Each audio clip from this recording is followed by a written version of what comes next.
الرجيم بسم الله الرحمن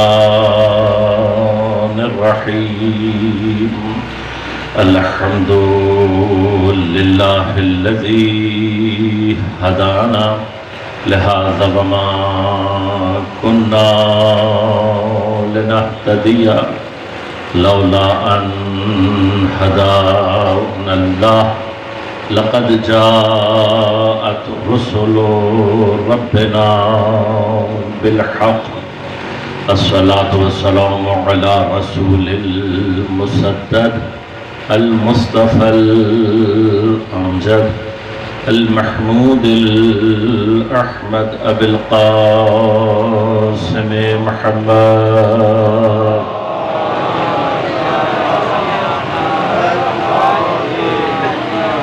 والصلاة والسلام على أسد الله الغالب غالب على كل غالب علي بن أبي طالب والصلاة والسلام على سيدة المعصومة المظلومة الطاهرة البتول بضعة الرسول فاطمة الزهراء سيدة نساء العالمين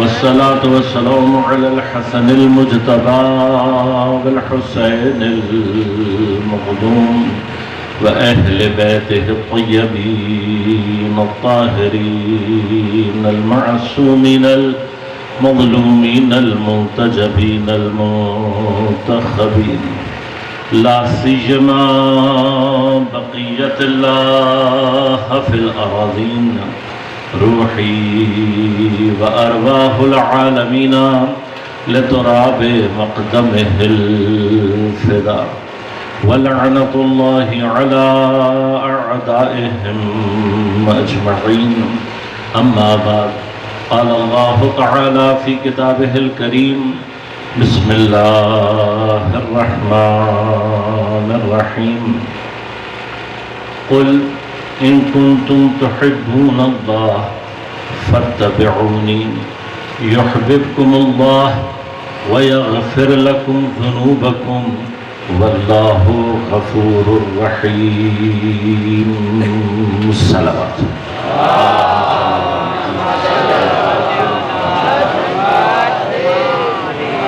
مومنین کرام سامعین محترم عزیزان کرام قدر غدران سید الشہداء آج کی اس مجلس کے جو چہلم میں سید الشہداء اور سائر شہداء کربلا کے چہلم کے سلسلے میں برپا کی گئی ہے میں نے آپ کی خدمت میں گفتگو کے لیے سورہ مبارک آل عمران کی 31 نمبر آیت کو انتخاب کیا اور آپ کی خدمت میں تلاوت کیا پہلے ایک اجمالی ترجمہ آپ کی خدمت میں عرض کر دوں کچھ باتیں آپ کی خدمت میں ایک عام سا ترجمہ عرض کر دوں پھر گفتگو پیش کروں پروردگار ارشاد فرما رہا ہے قل اے میرے حبیب آپ کہیں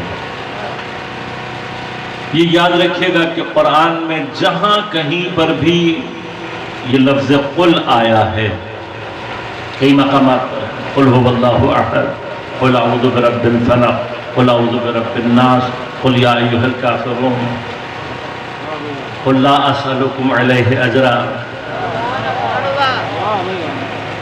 جہاں کہیں پر بھی قرآن میں قل آیا ہے جو بعد والا جملہ ہے قل کے بعد والا جملہ وہ ایک وقت میں آیت بھی ہے اور نبی کا کلام بھی ہے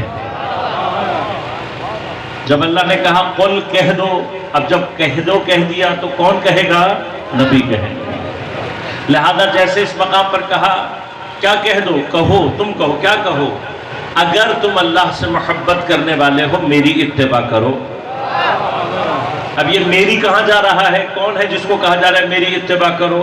یہ وہی ہے جس کو کہا تھا قل تم کہو.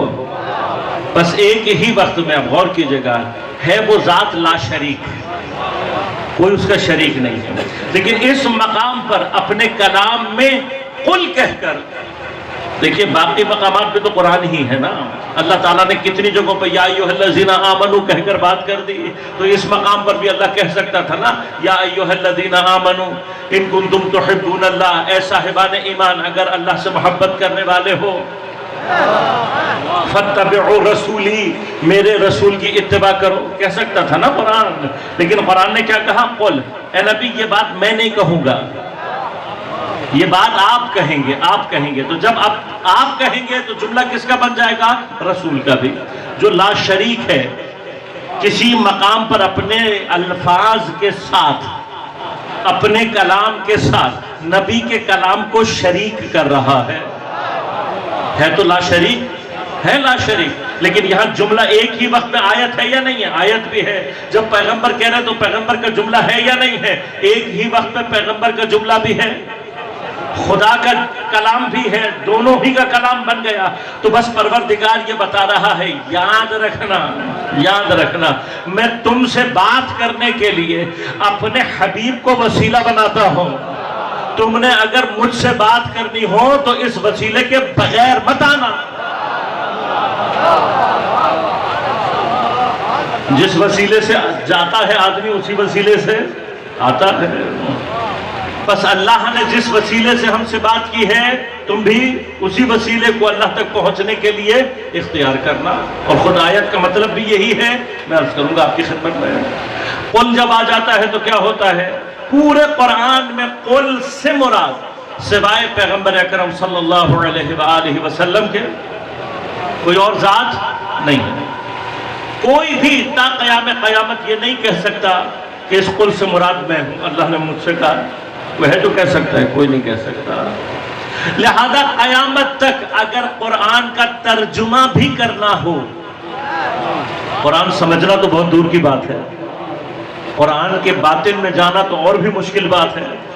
ابھی تو قرآن کے ظاہر اور ظاہر کا بھی ترجمہ ہو رہا ہے، بات صرف ترجمے کی جا رہی ہے. قیامت تک کوئی شخص قرآن کا ترجمہ نہیں کر سکتا جب تک کہ اس ترجمے میں، اس قل کے لیے پیغمبر کی ذات کو اپنے ذہن میں نہ رکھے. کوئی کر سکتا نہیں کر سکتا. قیامت تک جو بھی ترجمہ کرے گا کیا کہے گا؟ اے حبیب آپ کہیں.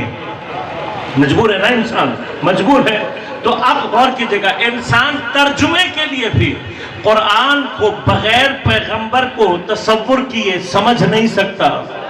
ترجمے کے مقام پر تو جو انسان بغیر نبی کے قرآن کا ترجمہ نہ کر سکے وہ پھر یہ دعویٰ کیسے کر سکتا ہے کہ میرے لیے اللہ کی کتاب کافی؟ تمہارے لیے تو ترجمہ بھی بغیر پیغمبر کے کافی نہیں ہے. جب تک پیغمبر کا تصور ذہن میں نہیں لاؤ گے، جب تک پیغمبر کا نام درمیان میں نہیں لاؤ گے، تب تک تم ترجمہ نہیں کر سکتے. جو ترجمہ نہ کر سکے قرآن اس کے لیے کافی نہیں ہے. قرآن کافی ہے مگر اپنے اہل کے لیے ہے. لہذا ہم سے کیا کہتا ہے قرآن؟ ہم سے کہتا ہے فَاسْأَلُوا أَهْلَ الذِّكْرِ إِن كُنتُمْ لَا تَعْلَمُونَ. اگر تم جاننے والے نہیں ہو، اگر تم جاہل ہو، قرآن سے سوال مت کرنا، قرآن کے اہل سے سوال کرنا. اب قرآن کا اہل کون ہے؟ جو قرآن کے ساتھ اسی طرح سے جڑا ہوا ہو. جیسے اللہ نے پیغمبر کی ذات کو قرآن کے ساتھ اس طریقے سے جوڑ دیا ہے کہ اب جب بھی قل کا ترجمہ کرو گے پیغمبر کی ساتھ ذات کو ذہن میں رکھنا پڑے گا. تو اب یہ تو پیغمبر بتائیں گے نا کہ پیغمبر کے بعد کون ہے جو قرآن سے اسی طرح سے جڑا ہوا ہے، ایسا جڑا ہوا ہے کہ جب تک حوض کوثر پر نہ پہنچ جائے قرآن اس سے جدا نہیں ہوگا. تو اب پیغمبر نے جانے سے پہلے بتا دیا کہ انی تارکن فیکم الثقلین کتاب اللہ و اطرتی اہل البیت. میری طرح قرآن سے کون جڑا ہوا ہے؟ میں تمہارے درمیان چھوڑ کر جا رہا ہوں. کون؟ کتاب اور میری اطرت اہل البیت، یہ چھوڑ کر جا رہا ہوں. پھر کہا کہ ہو سکتا ہے کوئی یہ سوچ رہا ہو کہ ان میں کوئی جدائی پیدا ہو جائے گی، لہذا فرمایا غور سے سن لو لن یفترقا، یہ کبھی ایک دوسرے سے جدا نہیں ہوں گے، کبھی بھی جدا نہیں ہوں گے، کبھی بھی جدا نہیں ہوں گے حتی یرد علی الحوض، یہاں تک کہ حوض پر میرے پاس وارد ہو جائے۔ پس جو پیغمبر کے بعد قرآن سے جڑا ہوا ہے وہ اہل قرآن ہے۔ اگر قرآن سمجھنا ہے تو ان کے دروازے پر جانا پڑے گا۔ قل کہہ دو اے میرے حبیب، کیا کہو؟ ان کنتم تحبون اللہ، لیکن میں الفاظ کا ترجمہ کروں گا تاکہ مطلب آپ تک پہنچا سکوں۔ اللہ نے یہ نہیں کہا ان تحب اللہ، یہ عربی میں ایک جب الفاظ استعمال ہوتے ہیں لازمت ہے، قرآن حکیم کا کلام ہے، علیم کا کلام ہے، فضول گفتگو نہیں کرتا پروردگار۔ اگر چھوٹے جملے سے بات ہو سکتی ہو تو بڑا جملہ ادا نہیں کرتا۔ یہ بھی کہہ سکتا تھا اگر تم اللہ سے محبت کرتے ہو، یہ نہیں کہا جا رہا۔ ان کنتم، اگر تم ہو، تحبون اللہ، اللہ سے محبت کرنے والے۔ دیکھیں دو جملے ہیں، ہو سکتا ہے میں اردو میں آپ کو تھوڑا سا بہتر سمجھا سکوں بات کو، اگر پہنچ گیا تو آپ کو لطف آئے گا۔ اگر میں کسی سے کہوں کہ بھائی اگر آپ مجھ سے محبت کرتے ہیں، اس کا مطلب کیا ہوا؟ میں نے کم از کم محبت کا اعتراف تو کیا نا کہ آپ مجھ سے محبت کرتے ہیں۔ یہ جملہ کہلاتا ہے فعلیہ، اس کا مطلب میں نے آپ کے فعل کا اعتراف کر لیا، میں نے کہا آپ مجھ سے محبت کرتے ہیں۔ اب اگر جب کہا ہے تو اس اگر کا تعلق کسی اور بات سے ہے،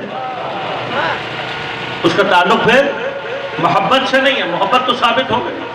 لیکن اگر میں آپ سے جملہ اب یوں کہوں، اگر تم مجھ سے محبت کرنے والے ہو، دونوں جملوں میں فرق محسوس کیا؟ تم مجھ سے محبت کرتے ہو، تم مجھ سے محبت کرنے والے ہو، دونوں جملوں میں فرق کیا ہے؟ فرمایا دونوں جملوں میں فرق یہ ہے کہ جب کہا جاتا ہے تم مجھ سے محبت کرنے والے ہو، اس کا مطلب یہ ہے کہ تم نے تو محبت کا دعویٰ کیا ہے، میں نے محبت قبول نہیں کی۔ ایک مرتبہ میں کہوں جی آپ مجھ سے محبت کرتے ہیں، اگر آپ مجھ سے محبت کرتے ہیں اس کا مطلب میں نے آپ کی محبت کو قبول کر لیا ہے، اگر سے اب کوئی اور معاملہ ہے، شرط کہیں اور جائے گی۔ لیکن جب میں آپ سے کہوں اگر تم مجھ سے محبت کرنے والے، یعنی ابھی مجھے تمہاری محبت پر تم نے تو کہہ دیا ہے لیکن مجھے یقین نہیں آیا ہے تمہاری محبت پر، تو پروردگار کہہ رہا ہے نبی ان سے کہو، کیا کہو؟ یہ نہیں کہو کہ تم محبت کرتے ہو، کہو ان کنتم تحبون اللہ، اگر تم اللہ سے محبت کرنے والے ہو۔ پس ان لوگوں کا مجھے نہیں پتا کون لوگ ہیں یہ، قرآن سمجھو گے تو پتہ لگے گا، قرآن کو کبھی غور سے پڑھو گے تو سمجھ میں آئے گا۔ دیکھیں کچھ لوگ وہ ہیں کہ جن کے لیے اللہ کے نبی نے خیبر میں یہ کہا تھا یہ اللہ سے محبت کرتے ہیں، اللہ ان سے محبت کرتا ہے، یعنی دونوں طرف سے محبت کو پیغمبر نے بتا دیا تھا، یہ اللہ سے محبت کرتے ہیں، اللہ ان سے محبت کرتا ہے۔ اب جن سے کہہ رہے ہیں، اب پیغمبر جن سے کہہ رہے ہیں، کیا کہہ رہے ہیں؟ کہہ رہے ہیں اگر تم کرنے والے ہو، یعنی تم دعویٰ تو کر رہے ہو لیکن اللہ نے تمہاری محبت کو قبول نہیں کی۔ تم دعویٰ تو کرنے والے ہو، یقیناً پیغمبر کے اطراف میں، پیغمبر کے ارد گرد میں کچھ لوگ ایسے ہوں گے جو اللہ سے محبت کے بڑے بڑے دعویٰ کرتے ہوں گے، اپنے آپ کو بہت اللہ کا محب ثابت کرتے ہوں گے۔ قرآن کیا کہہ رہا ہے؟ قرآن کہہ رہا ہے نبی ان سے کہو تمہارے دعوے تمہاری تک اللہ تمہاری محبت قبول نہیں کرتا اللہ تعالیٰ تمہارے کو۔ اب جب نہیں کرتا تو کیا کرنا ہے؟ ان کنتم، اگر تم دعویٰ کرنے والے ہو تو ابھی اللہ نے تمہاری محبت کو قبول نہیں کیا ہے۔ اب کیا؟ اگر کرنے والے ہو تو اب ایک شرط ہے جو پوری کرو، جب وہ شرط پوری کرو گے تو پھر کیا ہوگا؟ وہ بھی جواب اللہ نے دیا، کیا کہا؟ ان کنتم تحبون اللہ فاتبعونی، اگر تم واقعی دعویٰ کرتے ہو، بڑا تم نے دعویٰ کیا جی ہم اللہ کے بڑے چاہنے والے ہیں، ہم اللہ سے بہت محبت کرنے والے ہیں، کہ اگر اللہ سے محبت کرنا چاہتے ہو فاتبعونی، میری اتباع کرو۔ اب یہ شرک کی رٹ لگانے والے ہر بات میں جو شرک کا فتویٰ صادر کر دیتے ہیں، ہاں ابھی تو مرحلہ عزیزو دین کا تو آیا ہی نہیں ہے، یہ مرحلہ ابھی دین کا نہیں آیا ہے، ابھی مرحلہ وہاں نہیں آیا ہے کہ جہاں پر کوئی یہ کہہ سکے کہ میں اللہ پر ایمان لایا، ابھی مرحلہ ایمان کا نہیں ہے، یہ یاد رکھنا، قانون اپنے ذہن میں بیٹھا کر رکھنا۔ محبت مقدمہ ہوتا ہے ایمان کا۔ جہاں محبت نہ ہو، جہاں محبت نہ ہو، وہاں جتنا مرضی کوئی کسی کا کلمہ پڑھتا رہے، کلمے پڑھنے سے ایمان نہیں آتا، کلمہ پڑھنے سے پہلے محبت ہونی چاہیے۔ اور ایک چیز اور بھی بتاتا چلو، اس کو بھی ذہن میں رکھنا، محبت کا مقدمہ ہے ادب۔ ادب نہ آئے تو محبت نہیں آتی۔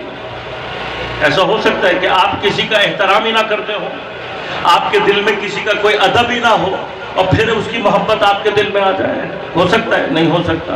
قدرتی طور پر ہے، جس کا آپ جتنا ادب اور احترام کریں گے، خود بخود اس کی محبت آپ کے دل میں خود بخود پیدا ہوتی ہے۔ اور جب محبت پیدا ہو جائے گی تو دل ایمان کے لیے خود بخود آمادہ ہو جاتا ہے۔ تو اب میں اپنے نوجوان دوستوں سے خاص طور پر کہہ رہا ہوں کہ یہ جو ہمارے بزرگوں نے علم کا احترام کرنا سکھایا ہے، یہ جو ہمارے بزرگوں نے ذوالجناح کا احترام کرنا سکھایا ہے، تابوت کا احترام کرنا سکھایا ہے، بارگاہ کا احترام کرنا سکھایا ہے، مسجد کا احترام، یہ جو سکھایا ہے، یہ کیوں سکھایا ہے؟ تمہیں با ادب بنا رہے ہیں تاکہ با نصیب بن سکو۔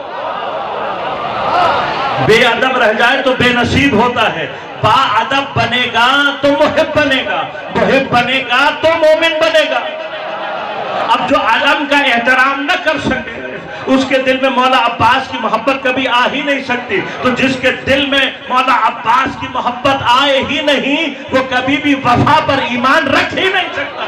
بس یاد رکھنا، اب جو علم کا احترام نہ رکھتا ہو، علم کا احترام نہ کرتا ہو، اس سے وفا کی توقع کبھی مت کرنا۔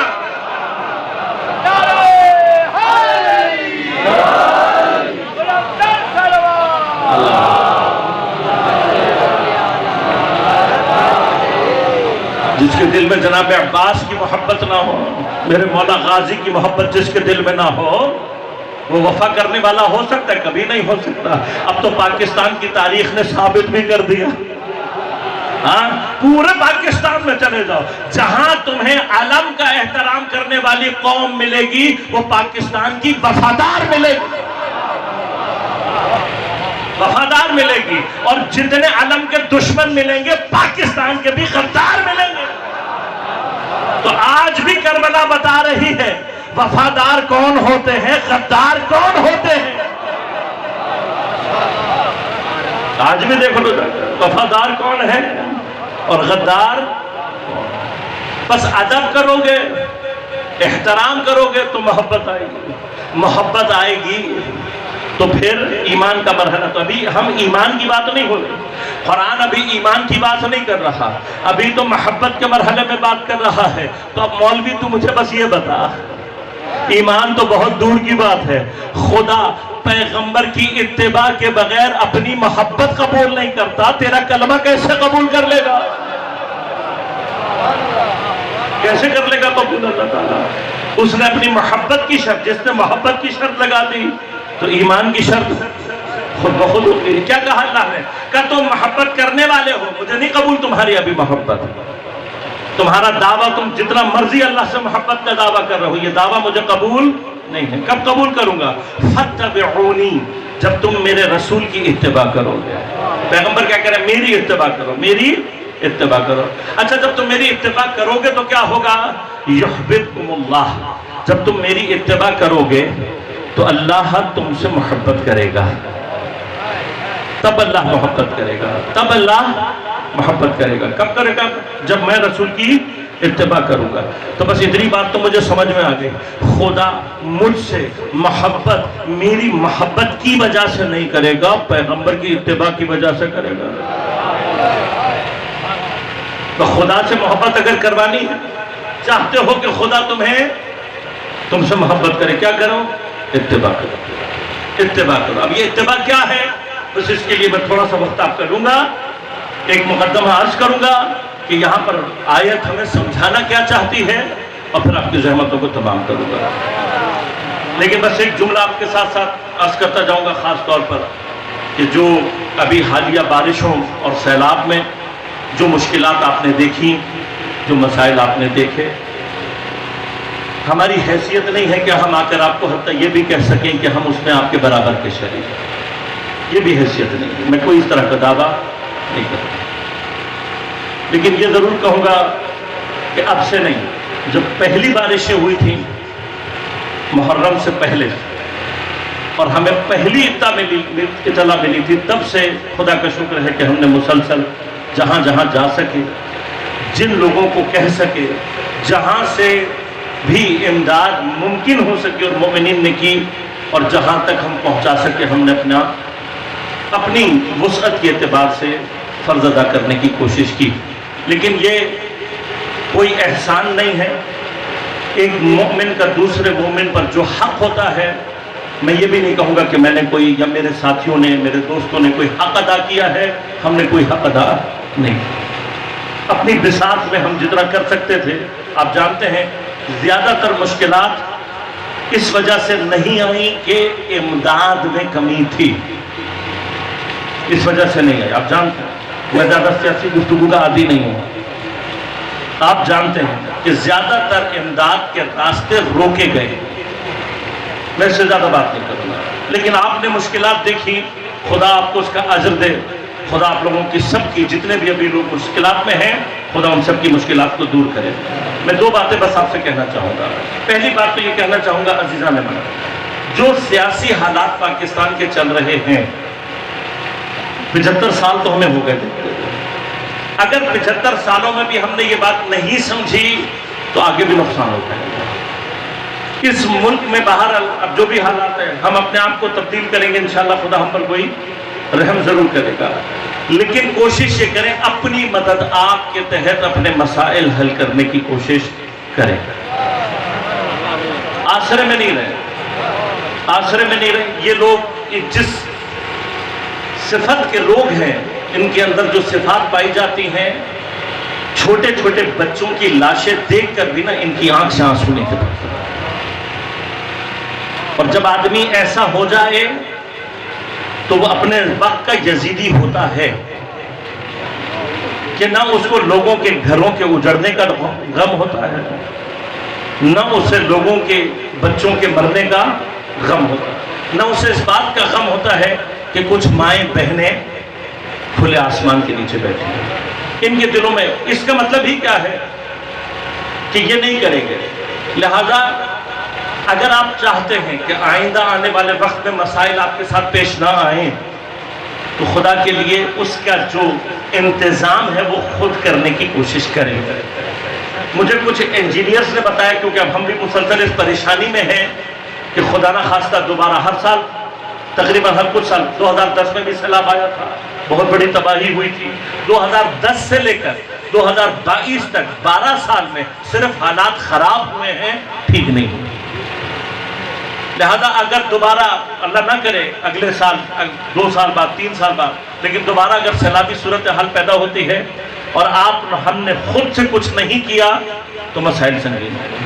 لہذا جن انجینئرز نے ہمیں بتایا ہے وہ یہ کہتے ہیں کہ آقا صاحب آپ جہاں پر بھی جائیں، لوگوں کو یہ بتائیں کہ آپ نے جہاں پر بھی ٹیوب ویلز بنائے ہوئے ہیں اپنے زمینوں کی کاشتکاری کے لیے، اسی ٹیوب ویل سے 10-12 فٹ پیچھے ایک اور بور کروائیں جو تقریباً 250 فٹ نیچے ہونا چاہیے زمین میں، صرف بور کرائیں، 8 انچ سے لے کے 10 انچ تک کا اس کا منہ ہونا چاہیے، 250 فٹ نیچے زمین میں جائے کم از کم، اور اس کا منہ بنا کر بند کر دیں کہ وہ خراب نہ ہو، مٹی نہ جائے، اور جب بھی آپ کے علاقے میں بارش آئے، سیلاب آئے، ان بورنگ کے منہ کھول دیں۔ یہ سارے کا سارا پانی انشاءاللہ آپ دیکھیں گے زمین میں جائے گا، اور جہاں پر بھی زمین میں جائے گا، دیکھیں پانی ابھی آپ کے سامنے یہاں کھڑا ہے، کتنا پانی ہے پینے کے قابل، ہے استعمال کے قابل، لیکن اگر یہی سارا پانی زمین میں چلا جائے تو اللہ نے نظام ایسا رکھا ہے کہ جب پانی زمین کے نیچے جاتا ہے، اندر چلا جاتا ہے، یہ خود ہی صاف ہو جائے گا، آپ کے پاس زمین کا جو پانی کا لیول ہے وہ برقرار رہے گا، جو آگے آپ کی کاشتکاری میں آپ کے کام آتا رہے گا۔ لہذا اس میں اگر آپ کو بات سمجھ میں نہ آئے، آپ کچھ نہ کر پائیں، امامیہ engineering council امامیہ engineering council ISO کے ہی وہ بچے جو آج انجینئر بن چکے ہیں، امامیہ انجینئرنگ کونسل کے لوگوں سے رابطہ کریں، انشاءاللہ وہ اس معاملے میں آپ کی مدد کریں گے. اپنی مدد آپ کے ذریعے سے کچھ بورنگ کروا لیں گے، یہ سارے کا سارا پانی دنوں میں بیٹھ جائے گا. ہو سکتا ہے یہ ناممکن نہیں ہے. میں اب چونکہ اس پر بحث کرنے نہیں آیا ہوں یہاں پہ کہ زمین میں پانی کھڑا کیوں ہوتا ہے، اس کو نیچے کیسے بھیجا جاتا ہے، وہ سائنس کی بحث ہو جاتی ہے، وہ مقصد نہیں ہے، لیکن سمجھا رہا ہوں آپ کو. لہذا انجینئر سے رابطہ کریں گے.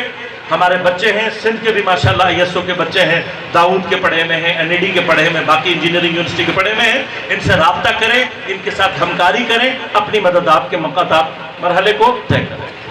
بس ایک جملہ اور کہوں گا آپ سے.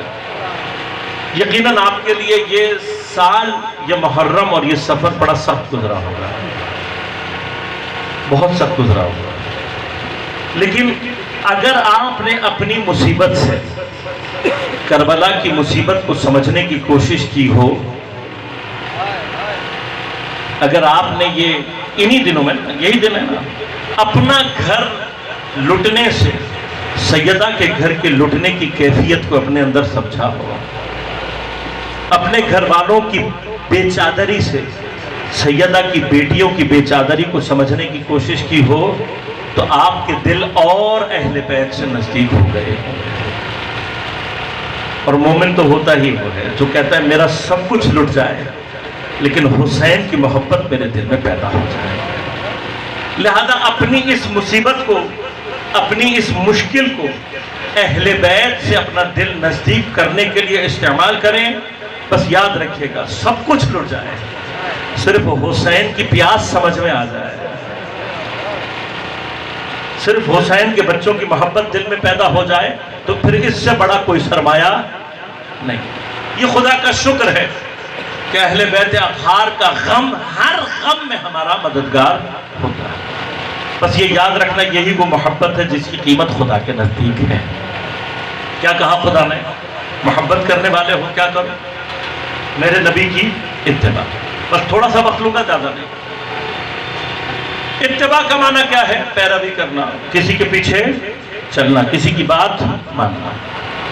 لیکن ایک لفظ اور ہے جو قرآن نے استعمال کیا، آپ نے بارہا سنا ہوگا، وہ لفظ ہے اطاعت. یا ایھا الذین آمنوا اطیعوا اللہ واطیعوا الرسول واولی الامر منکم. صاحبان ایمان اطاعت کرو، اللہ کی اطاعت کرو، رسول کی، اور صاحبان امر کرو. تو اللہ نے اطاعت کا حکم بھی دیا ہے، اتباع کا حکم بھی دیا ہے. لیکن یہاں پر اللہ نے یہ نہیں کہا کہ میرے رسول کی اطاعت کرو، کہ میرے رسول کی اتباع کرو.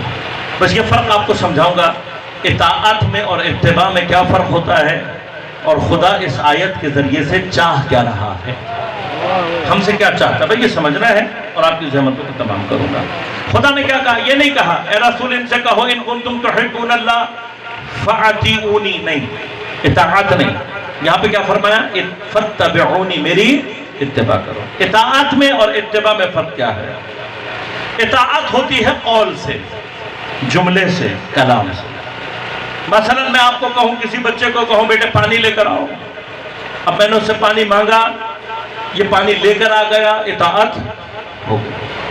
لیکن اگر میں کہوں بیٹے پانی لاؤ میری اتباع میں، اطاعت میں نہیں، میری اتباع میں پانی لاؤ، تو مراد کیا ہوگی؟ مراد یہ ہوگی جیسے میں پانی لے کر آتا ہوں. فرق محسوس ہوا؟ اطاعت کیا ہے؟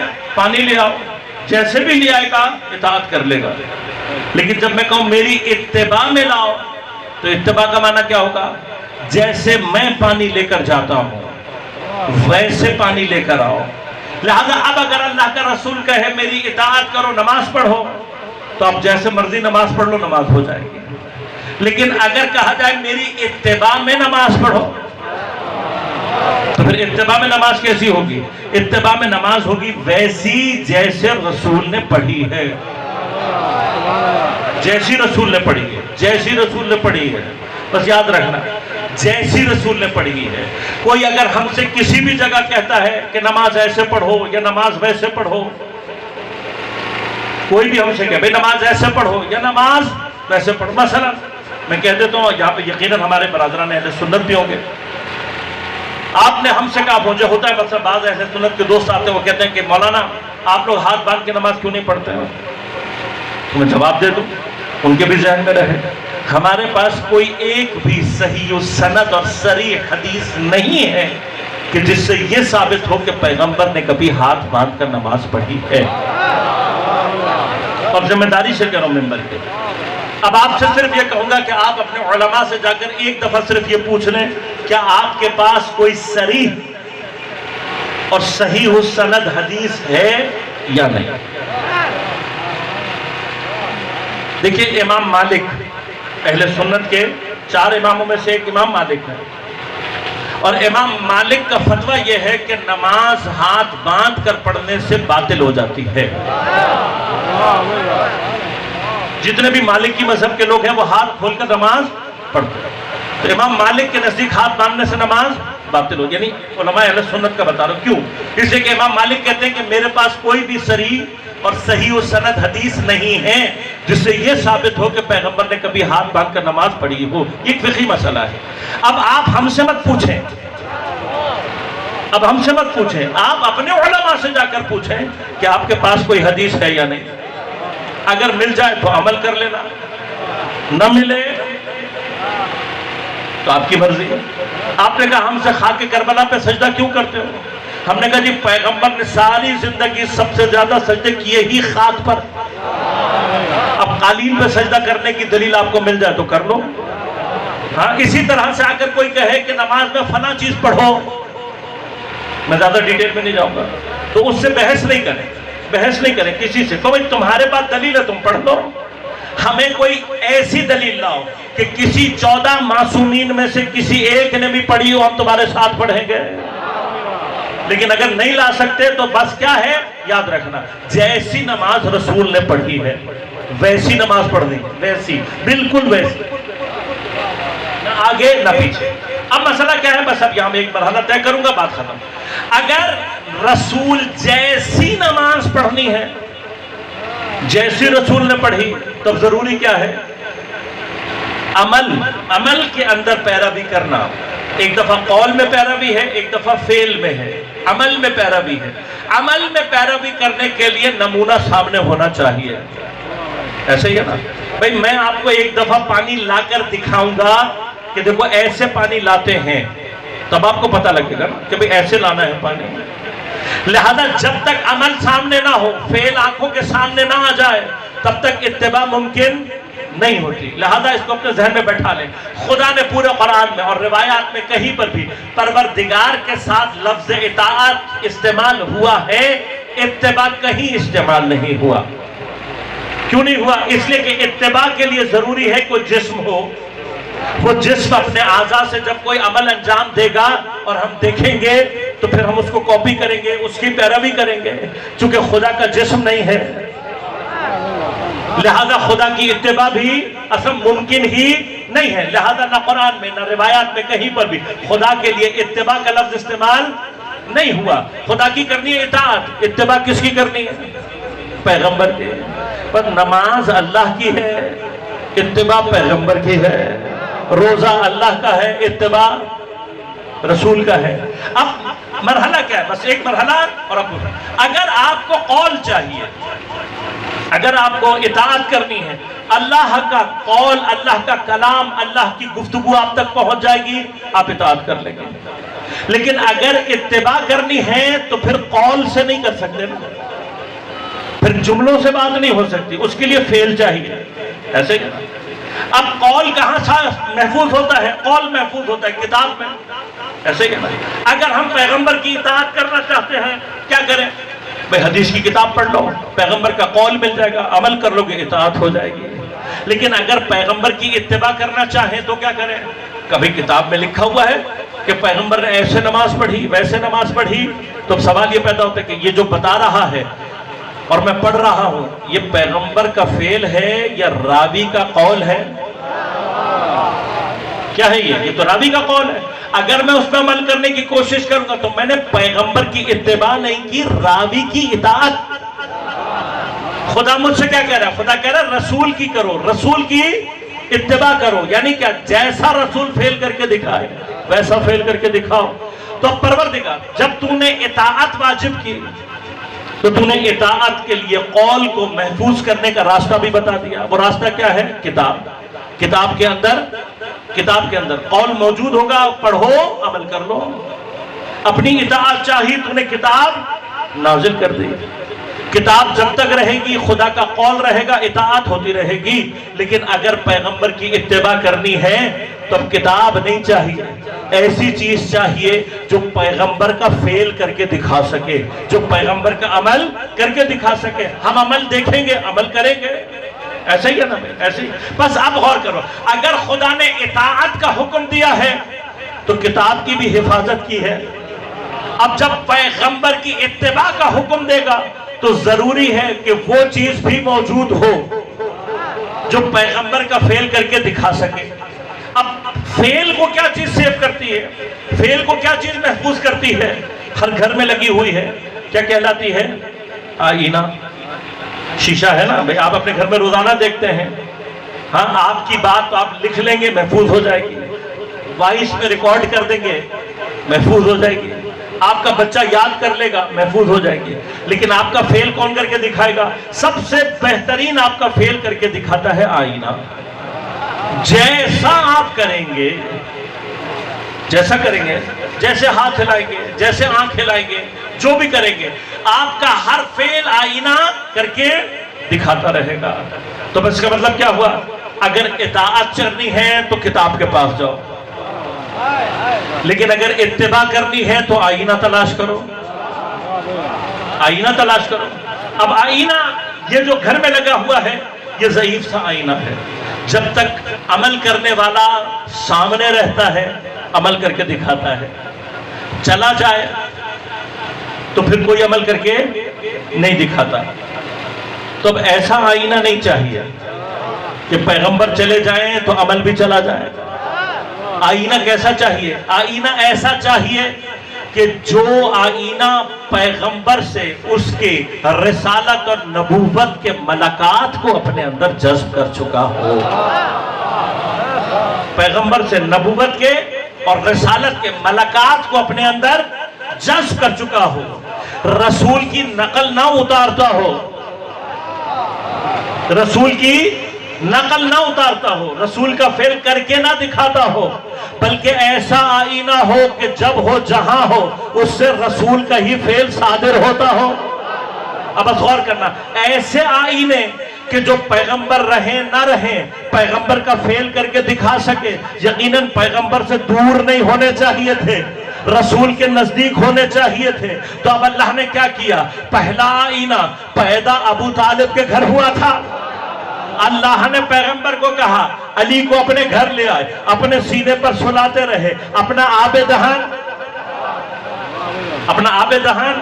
اپنی زبان چساتے رہے۔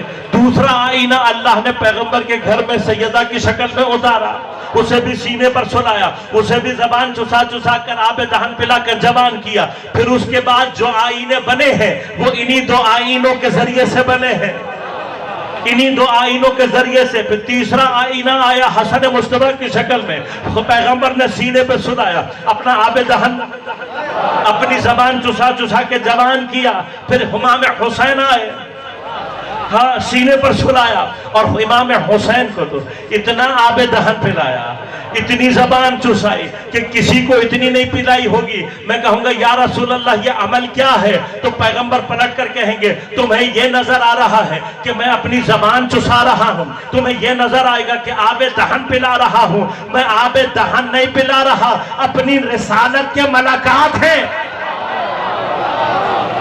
یہ میری نبوت کے ملکات ہیں کہ جو ان کے وجود میں اتار رہا ہوں۔ تو مولا امام حسین کو زیادہ کیوں پلایا؟ کہا اس کے بعد اسی کے وجود سے 9 آئینے اور آنے، اس کو اتنا پلاؤں گا کہ 9 نسل تک اس سے جو بھی آئے گا وہ ملکات نبویہ کو اپنے اندر لیے ہوئے ہوگا۔ لہذا اب دنیا نے دیکھا کہ پیغمبر نے اپنی زبان چسائی، دنیا نے دیکھا کہ پیغمبر نے کیا کیا؟ اپنا آب دہن۔ یہ آب دہن یہ آب دہن پیغمبر اکرم صلی اللہ علیہ وآلہ وسلم، یہ میرے نبی کی زبان اطہر، یہ آپ کی دہن مبارک سے نکلنے والا آب دہن، یہ کوئی معمولی نہیں ہے، ہاں معمولی نہیں ہے۔ لہذا تاریخ نے وہ مقام بھی دکھا دیا مسلمانوں کو تاکہ انہیں معلوم ہو جائے کہ تمہارا اور ہوتا ہے، نبی کے جسم سے نکلنے والی چیز اور ہوتی ہے۔ لہذا کیا ہوا، ایک جنگ سے واپس آ رہے تھے، غالباً تبوک تھی، جب واپس آ رہے تھے تو ایک صحرا سے گزرے اور پانی ختم ہو گیا اور صحابہ تمام کا تمام لشکر ہلاک ہونے والا تھا پیاس کی شدت سے۔ تو سارے جتنے بھی صحابہ تھے آئے اور آ کر پیغمبر سے کہا یا رسول اللہ مدد۔ اب اللہ سے مدد مانگنے والوں سے پوچھو، صحابہ کی سنت اور رسول سے مدد مانگنا ہے۔ آ کر رسول سے کہا یا رسول اللہ مدد، مر جائیں گے۔ آپ نے کہا میں دعا کرتا ہوں پروردگار میری تو مستجاب کرے گا۔ ابھی ہاتھ بلند نہ ہوئے تھے کنواں نظر آ گیا، دوڑتے ہوئے گئے، پانی نکالا۔ اب جب پانی نکالا تو اتنا کڑوا پانی، اتنا تلخ، اتنا شور پانی کہ اب ایک گھونٹ بھی پی نہیں سکتے، ایک گھونٹ بھی اس کا پینے کے قابل نہیں۔ کہا یا رسول اللہ پانی تو مل گیا ہے لیکن ایسا ہے کہ ایک گھونٹ بھی نہیں پی سکتے اور اگر پانی نہیں ملا تو ہلاک ہو جائیں گے، اب کیا کریں؟ تو پیغمبر نے کہا پریشان ہونے کی کوئی بات نہیں، آپ آگے بڑھے۔ تاریخ نے لکھا، شیعہ سنی سب متفق کیا کہ پیغمبر نے آگے بڑھ کر اپنا آب دہن اس کنویں میں ڈالا۔ جیسے ہی یہ آب دہن کنویں میں گیا، اس کا جتنا کڑوا پانی تھا، جتنا شور پانی تھا، جتنا تلخ پانی تھا، سارے کا سارا میٹھے پانی میں تبدیل ہو گیا۔ دیکھا نا دنیا نے دیکھا، کڑوا ترین پانی میٹھے پانی میں تبدیل ہو گیا۔ حافظ کفایت علی اللہ مقامہ، اپنے زمانے کے بڑے بزرگ علماء، انہوں نے بڑا اچھا جملہ یہ کہا ان کی روح کے اصالِ ثواب کے لیے، یہ جملہ نقل کر رہا ہوں۔ کہا کہ دنیا نے دیکھا کہ کنویں کا پانی میٹھا ہو گیا۔ دنیا نے کیا دیکھا کہ کنویں کا پانی میٹھا ہو گیا۔ کہا کنویں کا پانی، پانی تو پانی ہوتا ہے، نہ کوئی بو ہوتی ہے، نہ کوئی رنگ ہوتا ہے، نہ کوئی ذائقہ۔ پانی کا تو کوئی ذائقہ نہیں ہوتا، کوئی رنگ نہیں ہوتی، کوئی بو نہیں ہوتا۔ کہ پانی ذائقہ وہ لیتا ہے جو زمین کی فطرت ہوتی ہے۔ آپ نے تجربہ کیا ہوگا نا، آپ کے ہاں تو ہوتا ہے، زمین اگر شور ہو، زمین اگر نمکین ہو، زمین کے سینے میں اگر نمک زیادہ ہو، زمین کی فطرت اگر نمکین ہو، پانی کھارا ہو جاتا ہے، کڑوا ہو جاتا ہے۔ لیکن اگر زمین کی فطرت پاکیزہ ہو، میٹھی ہو، تو پانی بھی میٹھا ہو جاتا ہے۔ پانی کا کوئی ذائقہ نہیں ہوتا، بلکہ زمین کی فطرت کے حساب سے پانی اپنا ذائقہ بناتا ہے۔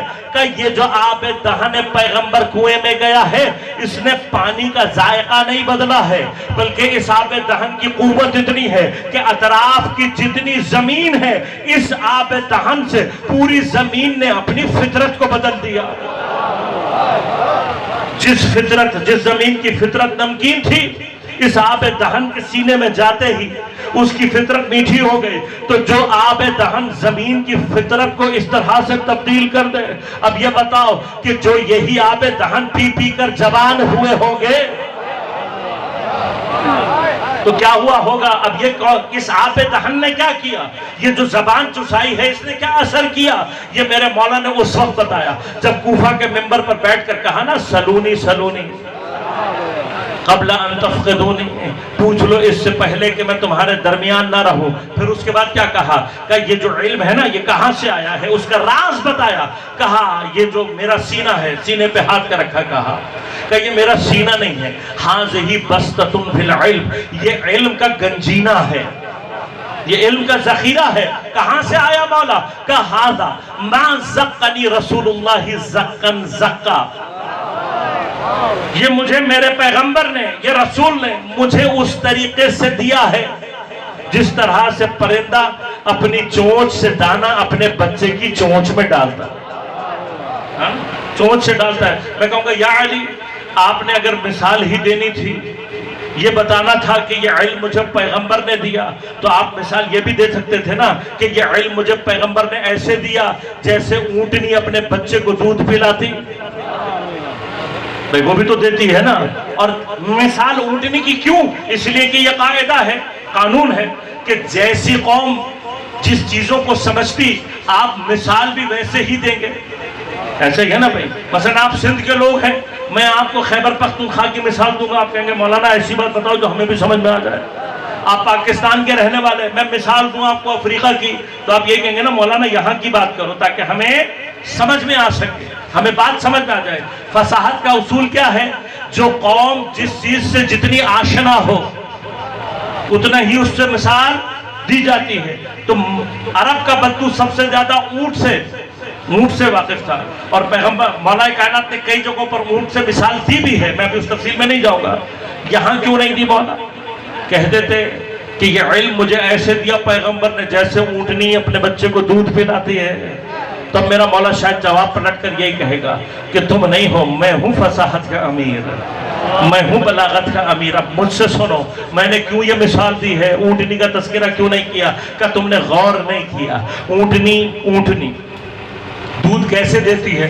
کہ پہلے بیابانوں میں جاتی ہے, مختلف قسم کی چیزیں کھاتی ہے, مختلف قسم کی جڑی بوٹیاں کھاتی ہے, مختلف قسم کے پودے کھاتی ہے. وہ سارے کا سارا اس کے معدے میں آتا ہے, معدے میں ہضم ہوتا ہے, وہاں سے جذب ہوتا ہے, خون میں شامل ہوتا ہے, خون دوبارہ اس کے پستان میں آتا, پستان اس خون میں سے دودھ کو الگ کرتے, اس میں سے دودھ کو الگ کرتے, اور پھر وہ دودھ بچہ پیتا ہے. تو تم نے دور نہیں کیا. اونٹنی کھاتی کچھ ہے, دیتی کسی اور انداز میں ہے. کھاتی کچھ ہے, دیتی کچھ اور ہے.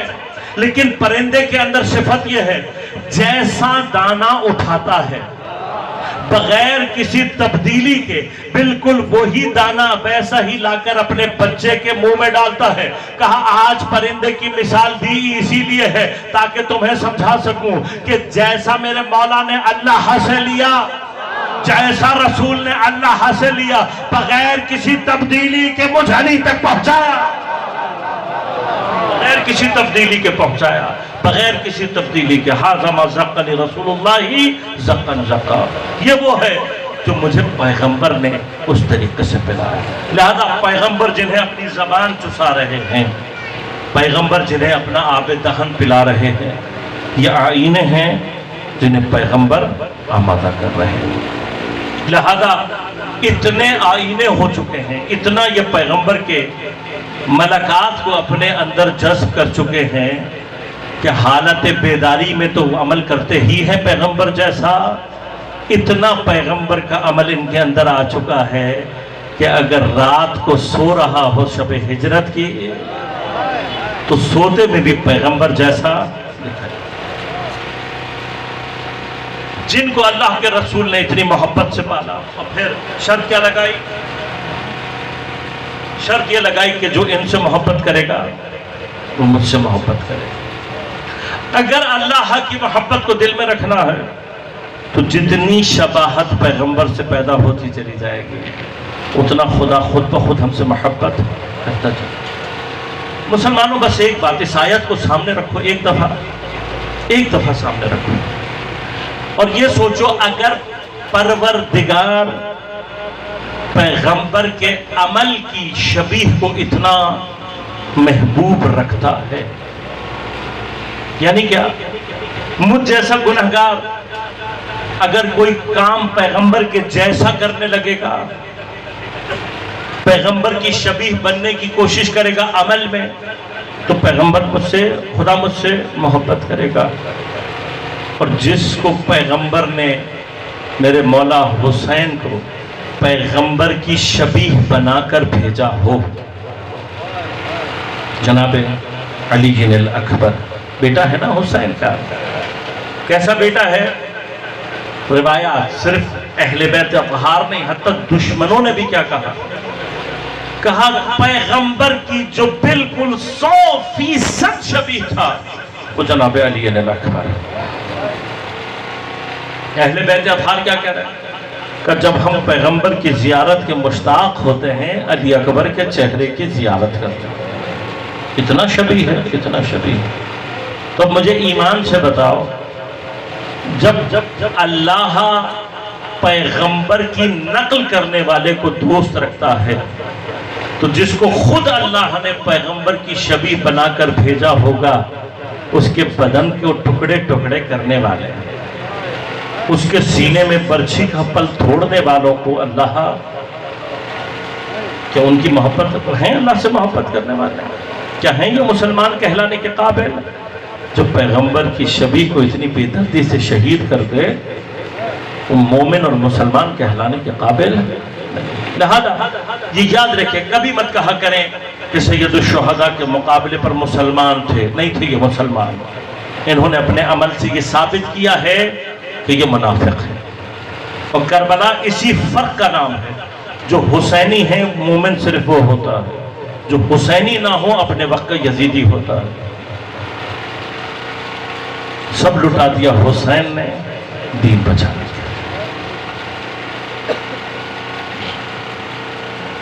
علماء فرماتے ہیں کہ یزید ملعون نے خط بھیج کر کہا یا حسین سے بیعت طلب کرو، اور اگر بیعت نہ کرے تو سر لے لو۔ اور جب میرے مولا نے بیعت نہ کی تو کربلا میں میرے مولا سے سر لے لیا گیا۔ کہ جناب زینب نے یزید کو اس کے دربار اور اس کے گھر میں شکست دی، اور سر واپس لے کر یہ بتایا کہ نہ بیعت دیں گے نہ سر دیں گے۔ لہذا سید الشہداء کی فتح کو اس کے کمال تک پہنچانے والی میرے مولا کی بہن جناب زینب کبریٰ۔ آزادی کا باعث کیا بنا؟ پورے راستے اہل بیت اطہار جو خطبے دیتے آئے تھے، ان کا اثر یہ تھا کہ ایک بڑی شدید مخالفت اور بغاوت یزید کے خلاف پیدا ہو رہی تھی۔ لیکن اس میان جب حسین کی 4 سالہ بیٹی زندان میں شہید ہوئی، اس کی شہادت کے اثر نے یزیدیت کے گھٹنوں کو ٹیک دیا، اور یزید مجبور ہو گیا اہل بیت اطہار کو آزاد کرنے۔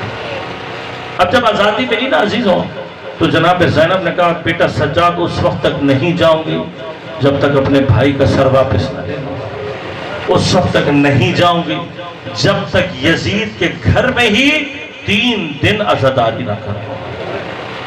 لہذا یاد رکھنا، عزاداری کی بنا جناب زینب نے اس طریقے سے ڈالی ہے کہ یزیدیت کی شکست کا نام عزاداری سید الشہداء ہے۔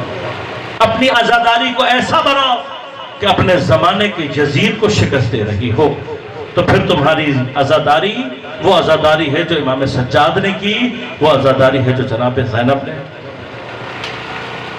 عزاداری جب ہونے لگی تو سروں کو لے کر آیا گیا۔ راوی کہتے ہیں کہ جب سر آنا شروع ہوئے تو بیویوں نے آگے بڑھ کر سروں کو وصول کیا۔ جب سید الشہداء کا سر آیا، جناب زینب دوڑتی ہوئی گئی ہے اور بھائی کے سر کو وصول کیا ہے۔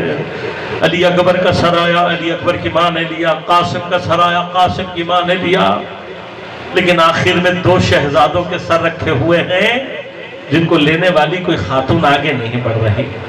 تو سر لانے والے نے امام سے پوچھا، کہا مولا کیا ان بچوں کی ماں آپ کے ساتھ نہیں تھی؟ کہاں ساتھ تھی؟ کہا کیا فوت ہو گئی؟ کہا نہیں فوت نہیں ہوئی ہے، ان کی ماں ابھی حسین اور علی اکبر کا غم منا رہی ہے۔ جب تک وہ حسین کو رو نہیں لے گی اس وقت تک اپنے بچوں کا غم نہیں منائے گی۔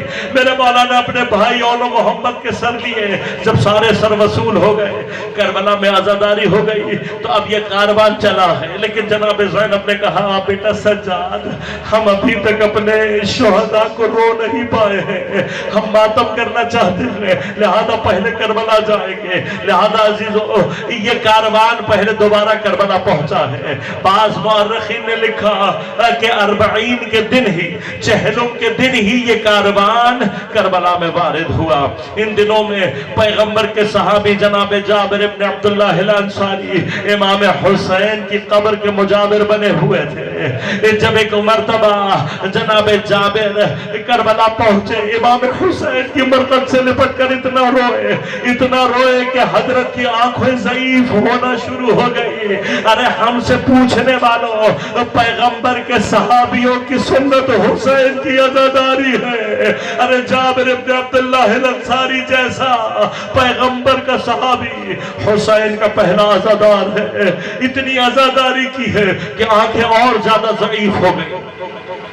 جہلم کے دن جب کسی قافلے کے آنے کی آواز کو سنا تو جابر ایک مرتبہ اس نے سوچا کہ شاید یہ کوئی کاروان ایسا ہے جو اپنا راستہ گم کر کے یہاں آ گیا ہے.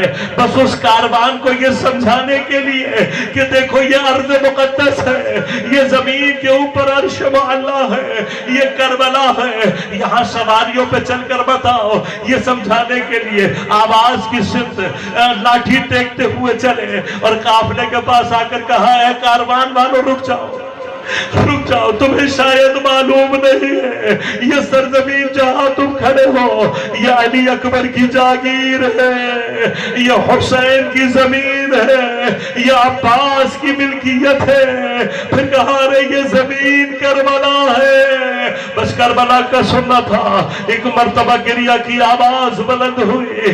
جابر پریشان ہو کر پوچھتا ہے کون آیا ہے. میرے مولا نے آگے بڑھ کر کہا چچا جابر میں آیا ہوں, علی ابن الحسین امام سجاد. میں یہ سننا تھا. ایک مرتبہ جابر نے امام کو گلے سے لگایا, رو کر کہتا ہے مولا میں آپ کو پرسہ دینا چاہتا ہوں, آپ کے مظلوم بابا کا پرسہ, آپ کے چچا کا پرسہ, آپ کے بھائیوں کا پرسہ.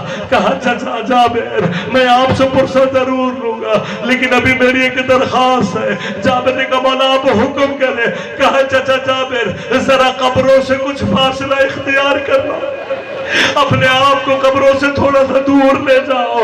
جابر نے کہا مولا میں چلا تو جاؤں گا لیکن وجہ پوچھ سکتا ہوں. میرے مولا نے رو کر کہا جابر میرے ساتھ ابھی بھی نبی کی بیٹیاں موجود ہیں. جابر ابھی بھی سید سجاد یہ برداشت نہیں کر سکتا کہ بیویوں کی آوازیں کسی نامحرم کے کان میں جائے. میں کہوں گا مولا اگر تم سے برداشت نہیں ہوتا تھا تو خدا جانے کوفہ کے بازار اور دربار, شام کے بازار اور دربار تم نے کیسے گزارے.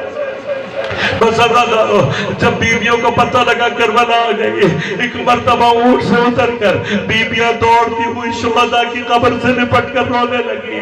میری بی بی زینب آگے بڑھی, ایک مرتبہ خود کو امام حسین کی مرقد پر گرایا اور رو کر کہنے لگی بھائی تمہاری بہن سارے وعدے پورے کر آ گئی. بھائی میں نے کوفے کے بازار بھی دیکھے, بھائی میں نے کوفے کے دربار بھی دیکھے, شام کے بازار بھی دیکھے, شام کے بازار بھی دیکھے. تمہارا پیغام پہنچا کر آئی ہو, تمہاری نہضت کو تمہاری تحریک کو بچا کر آئی ہو. لیکن حسین زینب ذرا شرمندہ بھی ہے. ارے بھائی تم نے جو 4 سالہ امانت زینب کے حوالے کی تھی, ارے تمہاری سکینہ کو زینب واپس نہ لا سکے.